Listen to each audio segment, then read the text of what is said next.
Bismillahirrahmanirrahim.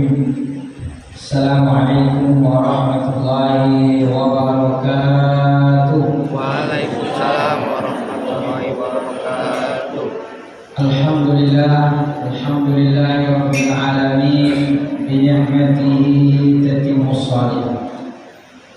Asyhadu an la ilaha illallah wa asyhadu anna sayyidana Muhammadan abduhu wa rasuluh.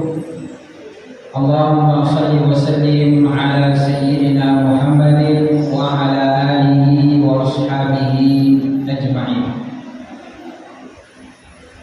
Qala ta'ala fi kitabil karim, a'udzu billahi minasyaitonir rajim. Ya ayyuhalladzina amanu taqullaha haqqa tuqatih wa la tamutunna illa wa antum muslimun. Wa qala Nabi sallallahu alaihi wasallam, inna ahabbal biladi 'inda Allahi masajiduha. Shadaqallahu azim wa sadaqa rasuluhu an-nabiyyul karim wa nahnu ala dzalika minasyahidin. Bapak Ibu hadirin hadirat jamaah salat maghrib yang dimuliakan Allah Subhanahu wa taala, terkhusus pada pengurus masjid, tokoh masyarakat, dan kita semua insyaallah yang hadir di tempat ini. Mudah-mudahan setiap langkah kita menuju tempat yang baik menjadi amal ibadah yang dilipat gandakan pahalanya oleh Allah Subhanahu wa taala. Amin ya rabbal alamin. Pertama-tama kita bersyukur kepada Allah dengan mengucapkan alhamdulillahirabbil alamin. Karena dengan nikmatnya lah kita bisa berada di tempat yang baik, di tempat yang dicintai oleh Allah Subhanahu wa taala. Yang kedua, kita berselawat kepada baginda Rasulullah sallallahu alaihi wasallam dengan mengucapkan Allahumma shalli ala sayyidina Muhammad wa ala ali sayyidina Muhammad. Assalamu alayka ya Rasulullah, assalamu alayka ya Habibullah. Mudah-mudahan dengan kita banyak berselawat kepada beliau, insyaallah kita mendapatkan syafaatnya nanti di yaumil akhir dan masuk surga bersama dengannya. Amin ya rabbal alamin. Bapak Ibu hadirin hadirat oleh Allah Subhanahu wa taala, kita mengkaji tentang fikih muamalah. Fikih muamalah ini kata ulama kita adalah fikih yang membahas tentang hubungan kita terhadap sesama manusia yang berkaitan dengan banyak hal. Pertama dari sisi transaksi, dari sisi jual beli, sewa menyewa, kemudian kerjasama, bisnis, kemudian ya pokoknya hal-hal yang terkait dengan harta. Itu diantara bahasannya. Maka kata para ulama kita, fikih muamalah ini sangat penting karena dia berkaitan dengan memperbaiki hubungan kita terhadap sesama manusia. Karena kita punya hablum minallah dan hablum minan nas. Kita berusaha untuk memperbaiki hablum minallah kita melalui ibadah yang benar. Salat, bagaimana kita memahami betul-betul daripada rukun dan syarat-syarat salat. Kalau salat ada rukunnya, yaitu perkataan dan perbuatan yang harus terpenuhi. Kalau dalam mazhab Syafi'i itu ada paling tidak 13 rukun yang harus terpenuhi dalam salat. Maka sholatnya dikatakan sah kalau terpenuhi. Maka ada juga tambahannya, yaitu adalah sunnah-sunnahnya. Jadi ibadah, agar ibadah kita benar, ibadah kita baik, maka kita butuh mengkaji fikih ibadah. Dalam muamalah, hubungan kita terhadap sesama manusia, agar hubungan hubungan kita ini baik, tidak ada kezaliman, tidak ada hak orang terambil dari kita, tidak ada harta orang termakan oleh kita. Begitu juga agar orang tidak menzalimi kita. Maka itu pentingnya bikin muamalah, terutama yang berkaitan dengan masalah transaksi. Kalau lama kita perhatikan bahwa fikih muamalah sama pentingnya dengan fikih ibadah. Karena kalau fikih ibadah memperbaiki ibadah kita, maka fikih muamalah memperbaiki cara kita bermuamalah, berhubungan dengan sesama manusia. Juga fikih muamalah ini membahas hal-hal yang lebih luas, seperti hubungan anak dengan orang tua, hubungan saudara, hubungan tetangga. Nah, ini juga masuk sebagai kategori fikih muamalah. Jadi kalau kita lihat bahwa fikih muamalah ini intinya adalah kata para ulama kita bagaimana menyampaikan hak-hak secara benar, menyampaikan hak-hak dengan baik. Ada beberapa landasan utama atau pokok dasar muamalah di dalam Islam. Jadi kita tahu bahwa Islam itu datang dengan sempurna, universal. Jadi mengatur seluruh aspek kehidupan kita. Maka karena itu Allah Subhanahu wa taala berfirman di dalam Al-Qur'an, ya ayyuhalladzina amanu udkhulu fis-silmi kaffah. Wahai orang-orang beriman, masuklah ke dalam Islam secara kaffah, secara sempurna. Baik ibadahnya, baik muamalahnya, baik sistem keluarganya. Sistem keluarga di sini artinya di dalam keluarga hubungan suami istri, anak, orang tua, kan itu diatur. Ada juga dengan terkait dengan politiknya. Jadi Islam juga mengatur tentang kehidupan bernegara. Nah, maka dalam muamalah ini itu lengkap. Memang Islam itu adalah ajaran yang lengkap dan sempurna. Dan itu semua juga sudah disampaikan oleh baginda Rasulullah SAW.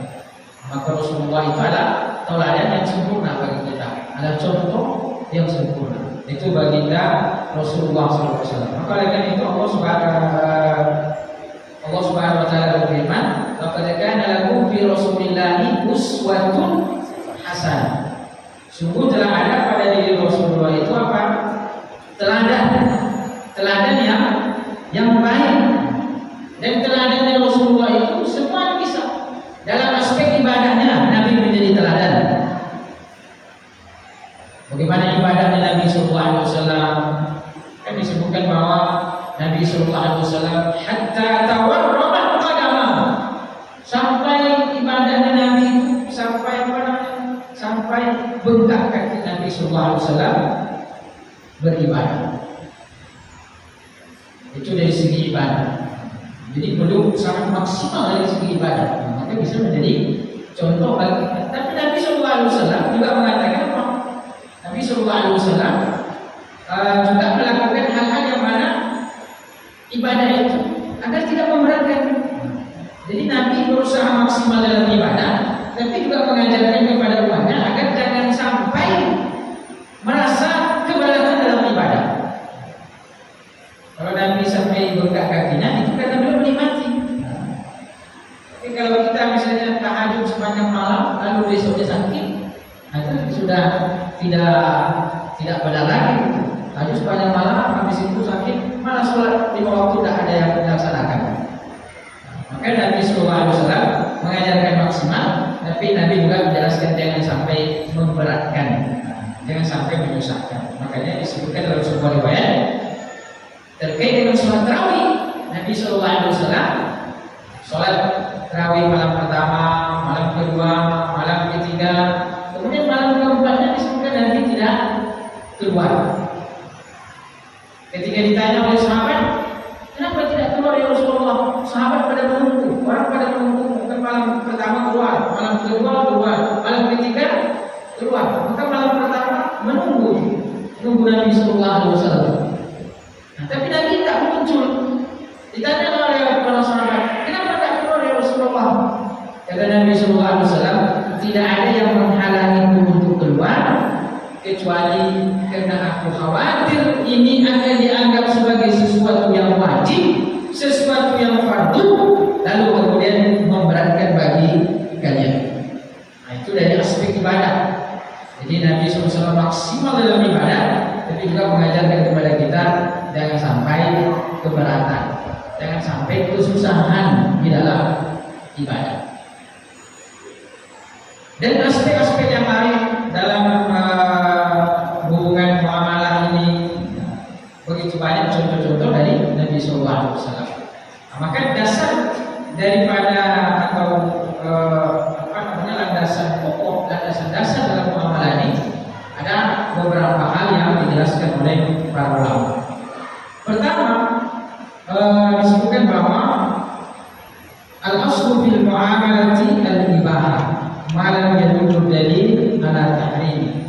Jadi ada kaidah penting dalam perkara muamalah ini disebutkan oleh para ulama, yaitu adalah al-aslu fil muamalati al-ibahah malam yadullu dalil ala tahrim. Jadi hukum asal, ini maknanya adalah hukum asal dalam ibadah. Jadi hukum asalnya, hukum dasarnya dalam ibadah itu adalah al-ibahah. Al-ibahah itu artinya halal, boleh. Jadi hukum dasar dalam muamalah ini, aktivitas muamalah, hukum dasarnya adalah halal, boleh. Jadi itu hukum dasarnya. Lalu kemudian kok bisa menjadi haram? Haram disebabkan karena ada dalilnya. Jadi dia menjadi haram karena ada dalil. Berarti kalau tidak ada dalil maka dia tetap berada pada kebolehan, tetap dia halal. Itu begitu Allah buka kemudahan terkait dengan masalah muamalah. Maka oleh karena itu dalam muamalah ini alhamdulillah akan bebas, agak bebas. Tidak perlu seperti ibadah. Kalau ibadah kan kita beribadah harus ada dalilnya. Jadi ibadah itu hukum asalnya adalah haram. Maka kata ulama kita tidak boleh beribadah kecuali kalau ada dalil. Makanya kan nanti ditanya kalau ibadah, misalnya melakukan sholat. Sholat yang mana sholat ini berbeda dengan seperti biasanya. Atau misalnya melakukan sholat zuhur menjadi 5 misalnya. Maka itu haram hukumnya. Kenapa? Karena dalilnya tidak ada. Sholat zuhur adanya 4 rakaat dalilnya. Maka kita tidak boleh melakukan ibadah kecuali ibadah itu ada dalil. Jadi hukum asal ibadah itu adalah haram, tidak boleh.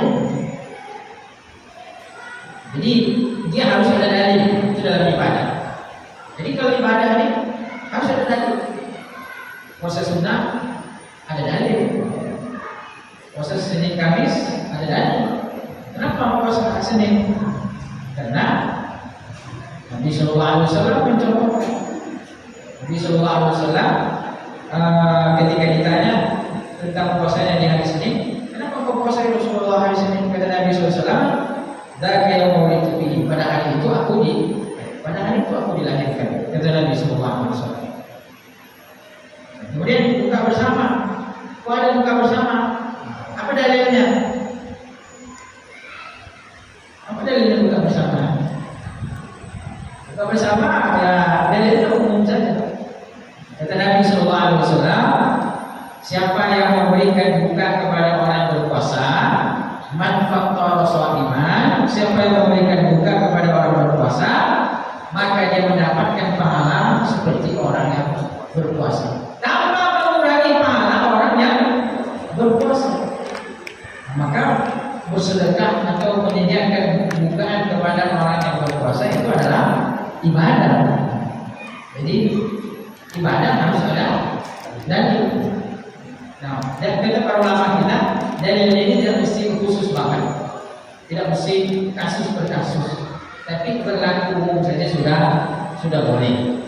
Seperti misalnya ada yang berzikir setelah maghrib sampai isya. Jadi setelah setelah maghrib tidak pulang ke rumah, apa berzikir di masjid sampai isya, zikir atau majelis ilmu. Kita majelis ilmu dari maghrib sampai isya, tidak pulang, bapak tidak pulang ke rumah. Kenapa? Karena majelis ilmu. Kira-kira majelis ilmu ibadah atau tidak? Ibadah. Jadi kita ibadah. Kalau ibadah berarti harus ada dalil. Nah, dalil kita sekarang apa? Dalilnya adalah banyak sekali. Kata Nabi SAW, kalau kalian melihat majelis ilmu, maka kunjungilah, karena itu adalah sebagai taman-taman surga. Maka alhamdulillah kita sekarang berada di taman surga. Majelis ilmu adalah taman surga. Banyak sekali Nabi SAW mengatakan bahwa man salaka tariqan yaltamisu fihi ilman sahhalallahu bihi tariqan ilal jannah. Siapa yang melewati jalan menuju majelis ilmu, maka Allah akan mudahkan jalannya menuju ke surga. Loh, itu bisa dalil? Itu dalil umum saja. Dalil umum kita majelis ilmu setelah maghrib hari Senin. Jadi ada buka puasanya, ada majelis ilmunya. Kan itu dalil. Itu dalil umum, bukan dalil khusus, bukan dalil per kasus. Kalau cari dalil kasusnya susah kita. Misalnya apa? Nabi SAW bersabda, pada hari Senin kalian adakan buka bersama, setelah itu adakan majelis ilmu, setelah itu direkam pulang. Ada nggak Nabi mengatakan begitu? Kan ada. Maka ini tidak ada, bukan dalil khusus kita lupain. Ini dalil umum. Nah, maka ulama kita, mayoritas ulama kita mengatakan bahwa dalam ibadah betul, bahwa yang dibutuhkan adalah dalil, tetapi dalil umum cukup. Dalil umum cukup. Maka oleh karena itu seperti oleh Nabi SAW, ulama kita mengatakan dianjurkan. Kenapa? Dalilnya adalah dalil umum. Apa? Majelis ilmu, bersolawat, silaturahim, makan-makan, itu semuanya ada dalilnya. Nah, jadi intinya bahwa ibadah tetap membutuhkan dalil untuk kebolehannya. Baik dalilnya bersifat khusus ataupun dalilnya bersifat umum. Artinya harus ada dalil. Ini bedanya dengan muamalah. Kalau muamalah asalnya adalah boleh, terbuka seluas-luasnya. Kecuali nanti ketika ada dalil yang mengharamkan. Nah, itu pun tidak banyak hal yang diharamkan. Artinya tidak banyak ditemukan dalil terkait dengan keharaman dalam muamalah. Jadi dalil ketidakbolehannya itu tidak banyak. Ulama kita mencoba untuk mencari sebab-sebab keharaman dalam muamalah itu tidak banyak. Di antara sebabnya, sebab keharamannya adalah ketika muamalah itu mengandung kebohongan, mengandung kedustaan. Jadi muamalah itu menjadi haram, menjadi tidak boleh kalau dia ada kebohongan di dalamnya, ada dusta di dalamnya, ada penipuan, maka haram. Jadi pada hakikatnya begitu banyak jual beli yang dibolehkan. Jual beli mulai dari jual beli jual beli cash, ya kan? Jual beli ada uang, ada barang, itu kan boleh. Kan kontan, itu bentuk jual beli. Bertemu orangnya, ada barang, ada uang, boleh. Dan itu jual beli yang paling baik, jual beli yang paling selamat.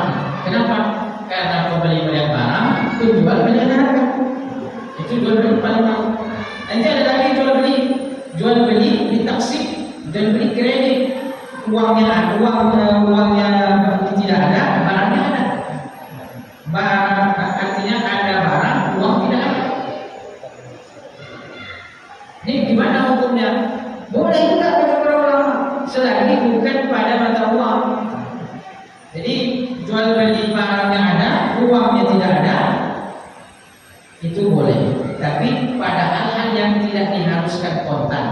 Karena ada materi atau ada komoditas yang diharuskan kontan. Apa itu? Seperti jual beli mata uang. Jual beli mata uang itu harus kontan. Jual beli rupiah dengan dolar itu harus kontan. Tidak boleh terjadi tempo. Karena kalau terjadi tempo maka kena ribanya. Nah, makanya kata Nabi Sallallahu Alaihi Wasallam, az-zahabu biz-zahab, emas dengan emas, al-fiddah bil-fiddah, perak dengan perak, ditutup oleh Nabi Sallallahu Alaihi Wasallam dengan mengatakan harus yadan biyadin, harus tangan dengan tangan. Maknanya itu apa? Harus kontan kalau ada uang.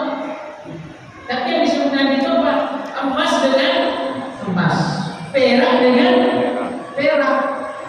Kenapa? Karena waktu itu yang jadi mata uang adalah emas, dinar, dirham, perak.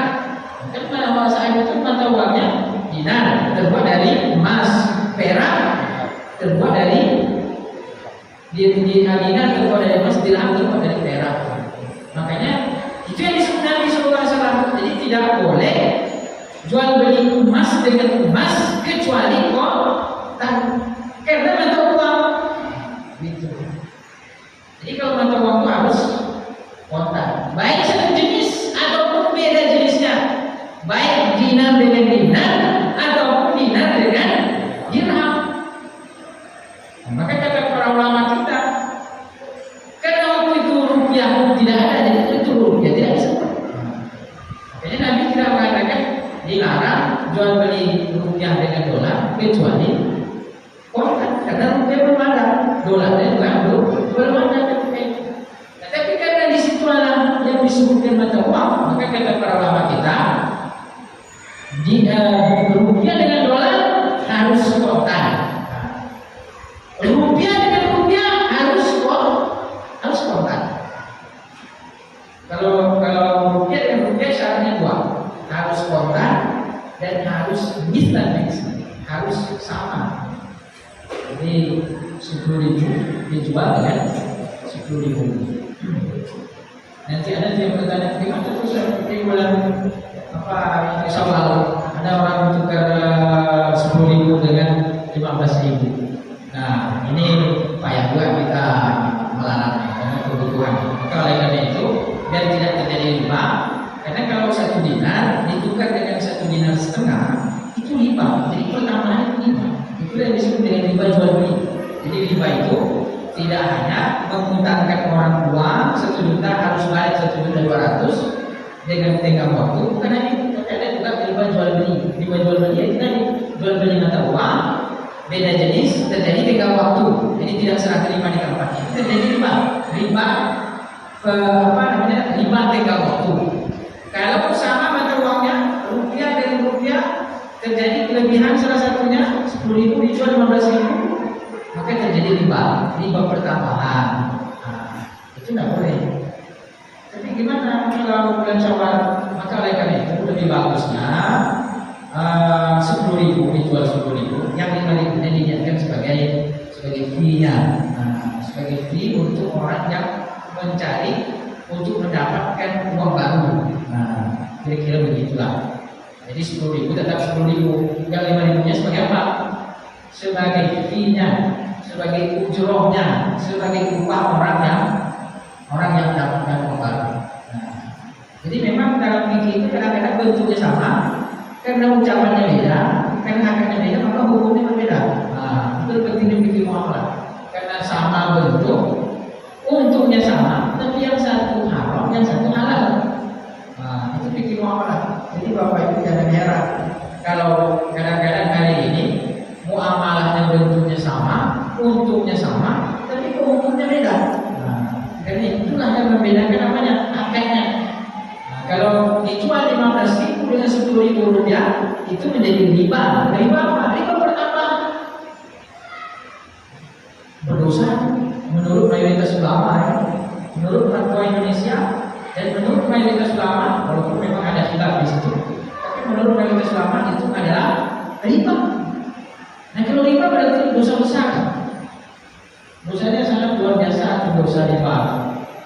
Nah, tapi kalau kita 10.000 dijual 10.000, lalu kemudian 5.000-nya ini sebagai upah ya. Ini sebagai upah, kan sama juga tuh. Apa bedanya jadi 15.000 dijual dengan 10.000, dan ini 10.000 dan 10.000, 5.000 nya sebagai upah. Kan tentunya sama, cuma ngomongnya beda, akarnya beda. Maka yang upah itu menjadi boleh, yang jual beli itu menjadi tidak boleh. Nah, jadi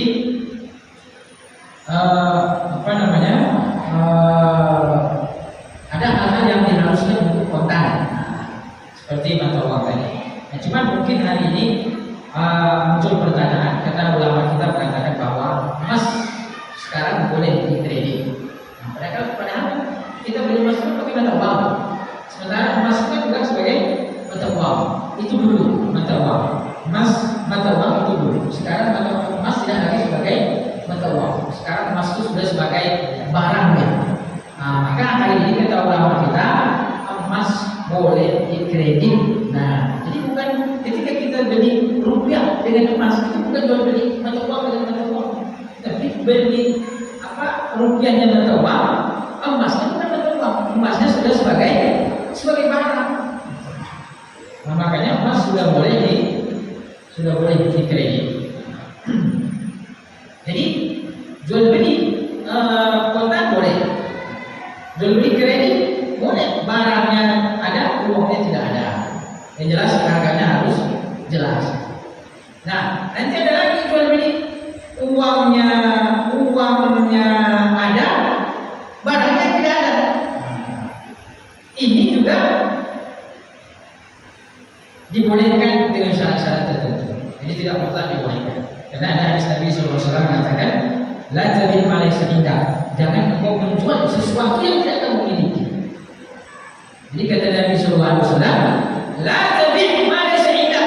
Jangan engkau menjual sesuatu yang tidak kamu miliki. Nah, itu dalil bahwa kita tidak boleh menjual sesuatu yang tidak kita miliki. Nah, karena ada dalil yang tidak bolehnya. Dan apakah mutlak tidak boleh? Kata para ulama, tidak mutlak tidak boleh. Karena ketika Nabi hijrah dari Mekah ke Madinah, Nabi SAW mendapati orang-orang Madinah jual beli kurma. Dia sudah jual beli kurma, kurmanya belum ada, tapi uangnya sudah dibayar. Apakah Nabi langsung mengharamkan otomatis? Ternyata tidak. Nabi tidak langsung mengatakan ini adalah muamalah yang haram, yang tidak boleh. Tapi Nabi SAW mengatakan, siapa yang jual beli kurma, kurmanya belum ada, maka kata Nabi hendaklah dia menjelaskan berapa kilo kurmanya. Jadi kalau barangnya belum ada, kurmanya belum ada, kata Nabi SAW, jelaskan kurmanya itu berapa kilo. Kemudian jelaskan jenis kurmanya itu apa, sehingga walaupun barangnya tidak ada, barangnya tidak ada di tempat, tapi dengan sifatnya yang jelas, sifatnya yang spesifik, seolah-olah barang itu ada di tempat. Terlalu semangat.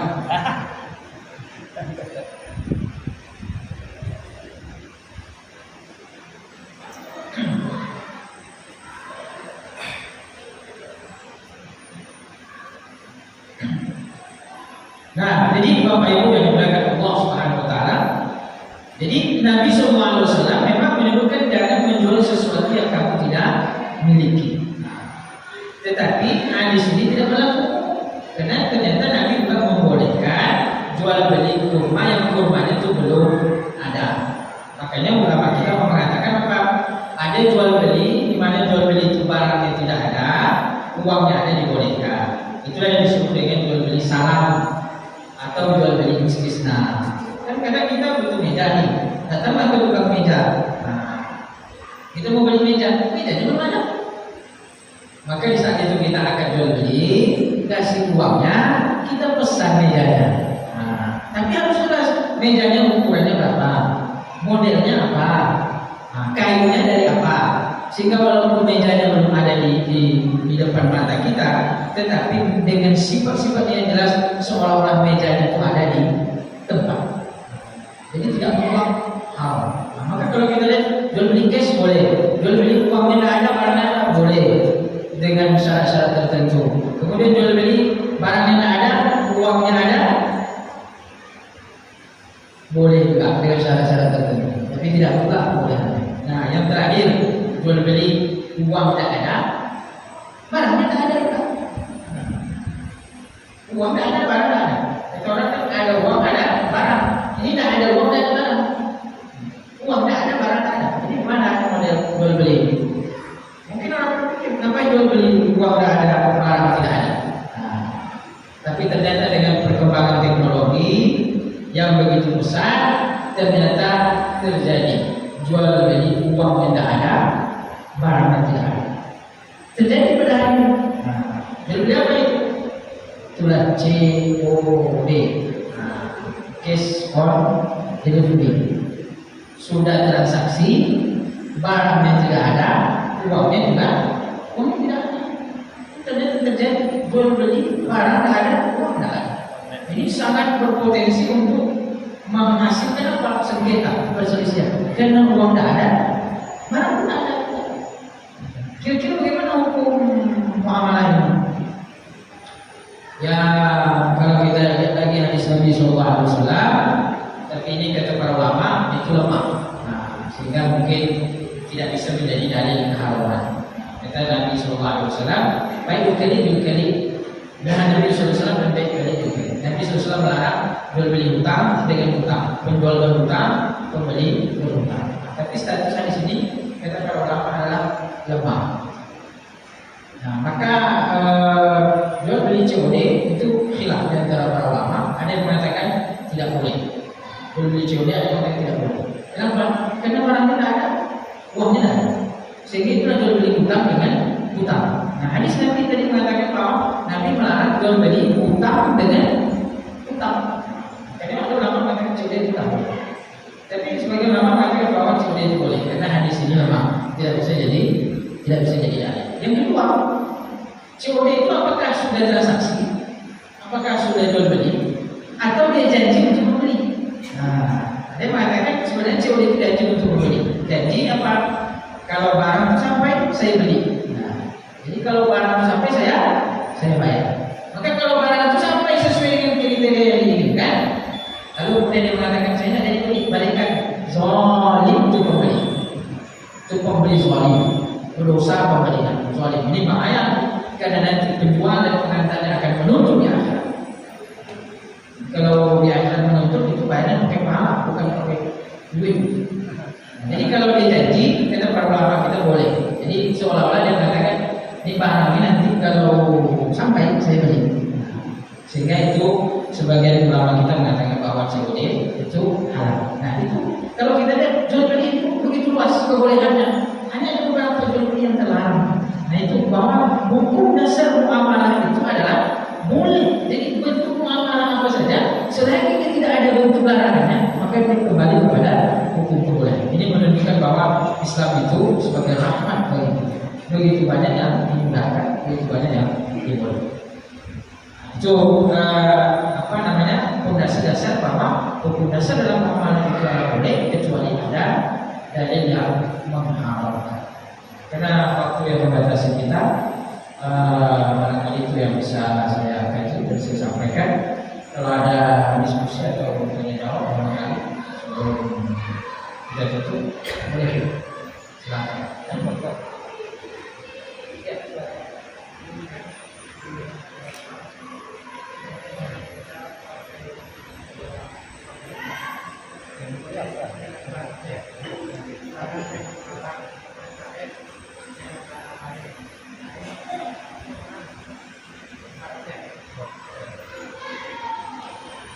Ya, terkait dengan barter jual beli barang dan barang. Nah ini boleh saja, tidak ada masalah. Jadi jual beli sistem barter.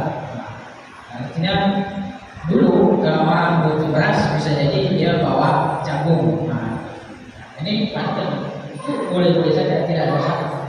Yang penting tidak ada saling meridhoi. Karena Allah mengatakan jangan makan harta yang batil di antara kalian kecuali dengan jalan perniagaan, dengan jalan jual beli. Yang mana jual beli itu antara orang itu saling meridhoi. Ini boleh. Nah tapi memang ada yang tidak dibolehkan. Sebagaimana tadi mata uang tidak boleh terlambat kalau dia mata uang sama mata uang. Kalau satu jenis rupiah rupiah dengan rupiah tidak boleh terjadi pertambahan. Syaratnya dua, harus kontan dan harus sama dengan sama. Tidak boleh terjadi pertambahan. Dalam makanan pokok juga begitu. Makanya hadis itu juga mengatakan apa? Kalau kurma dengan kurma, maka harus 1 kilo kurma dengan 1 kilo kurma. Nah, jadi tidak boleh 1 kilo kurma dijual dengan 2 kilo kurma. Sejenis kan?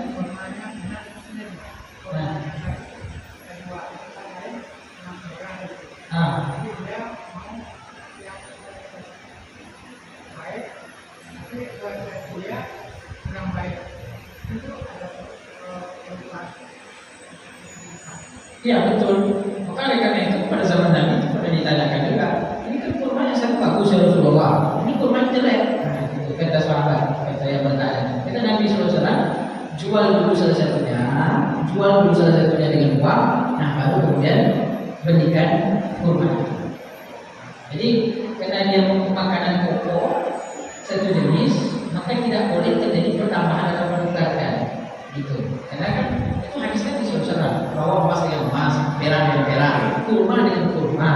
Itu kalau dia sejenis tidak boleh terjadi pertambahan. Kalau sejenis, maka kurma dengan kurma. Maka ulama kita dikiaskan, beras kan makanan pokok kita.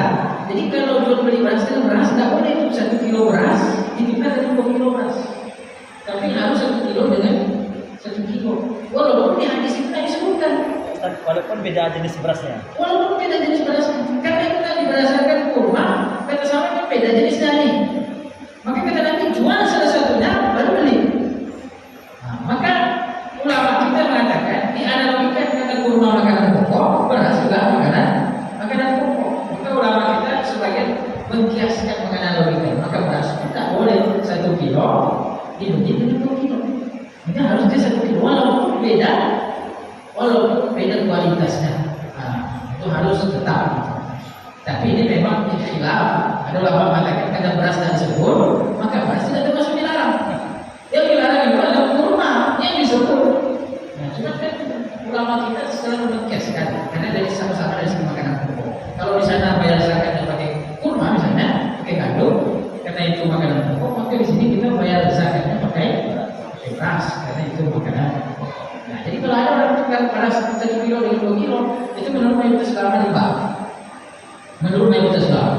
Tapi untuk biar kita tidak menghukumi orang makan uang haram, maka kita bawalah pendapat yang membolehkan. Karena juga pendapat ulama yang membolehkan. Daripada kita makan haram kan? Nah, karena masih ada perbedaan ulama, kita harus berlapang intinya. Makanya perbedaan ulama adalah rahmat bagi kita. Itu barangkali mudah-mudahan memberikan manfaat bagi saya dan kita semua. Terima kasih dan doa. Subhanallah wa bihamdika, asyhadu an la ilaha illa anta, astaghfiruka wa atubu ilaik. Assalamualaikum warahmatullahi wabarakatuh.